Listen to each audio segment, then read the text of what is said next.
Supporting our most vulnerable students across our nation's schools. Our most vulnerable student groups are at greater risk for poorer academic, behavioral, and social and emotional outcomes than many of their peers. Students with disability, students of color,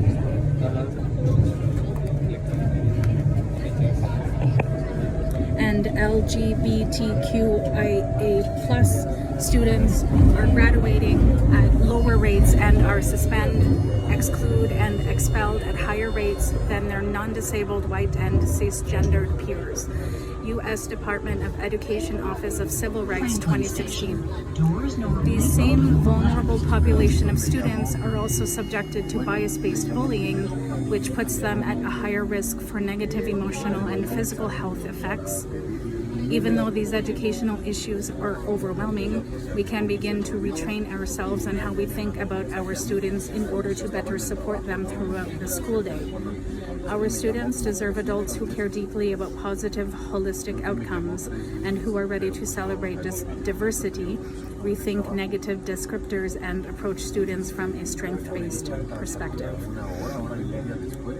Activity student description. You are about to read two different descriptions of the same student. Take a look at these next two paragraphs. What are the differences in the two descriptions? What do you notice?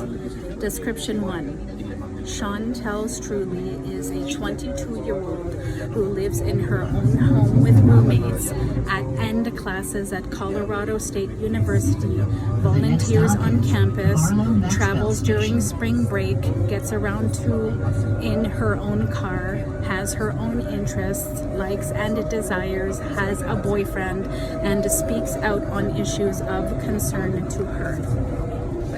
Description 2. Chantel Truly is 22 years old, is severely, profoundly mentally retarded, is hearing impaired, visually impaired, has cerebral palsy, has a seizure disorder, does not chew her food and sometimes chokes, is not toilet trained, has no verbal communication, has no reliable communication system, and has a developmental age of 17 to 24 months. These two radically different descriptions of Chantel come from two different groups of people. The first description comes from her parents. The second comes from her teachers and other school support personnel. Although not all teachers would describe Chantel in these ways, this is how her team described her in her IEP, Individual Education Plan. It is surprising to compare these statements side by side.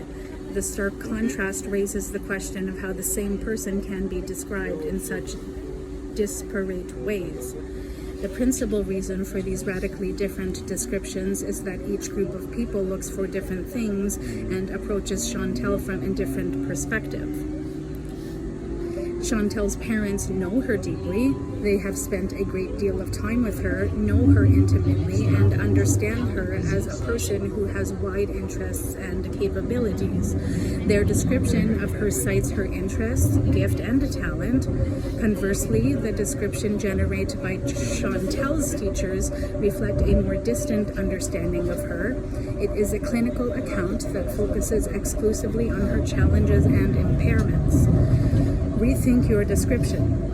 As a paraprofessional working with students with disability, you will hear impairment-driven description of students, and thus you will need to work instead to understand the students through their strength, gift, and talent. You may read a student's IEP, and it might abound with phrases such as,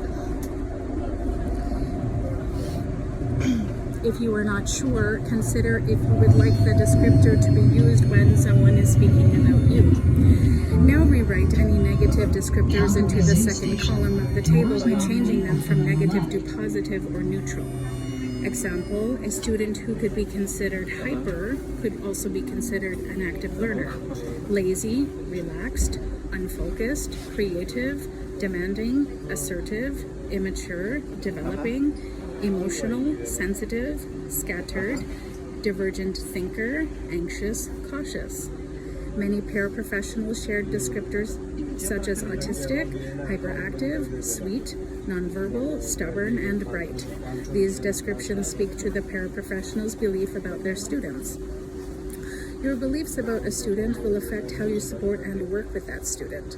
For example, if you believe a student is lazy or defiant, you will approach them in a different way than you will if you believe that the child is motivated or cooperative. You can alter your beliefs about students by spending some time rethinking those beliefs or assumptions.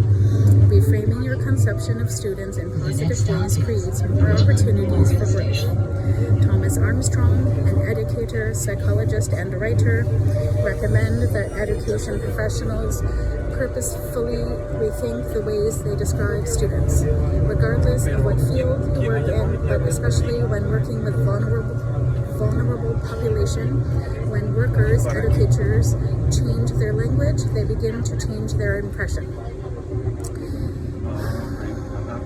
Armstrong emphasized that all behavior is part of the human experience and that behavior is based on a multitude of influences: environment, sense of safety, personal well-being. Armstrong has proposed that instead of considering a child to be learning disabled, people should view the child as learning differently.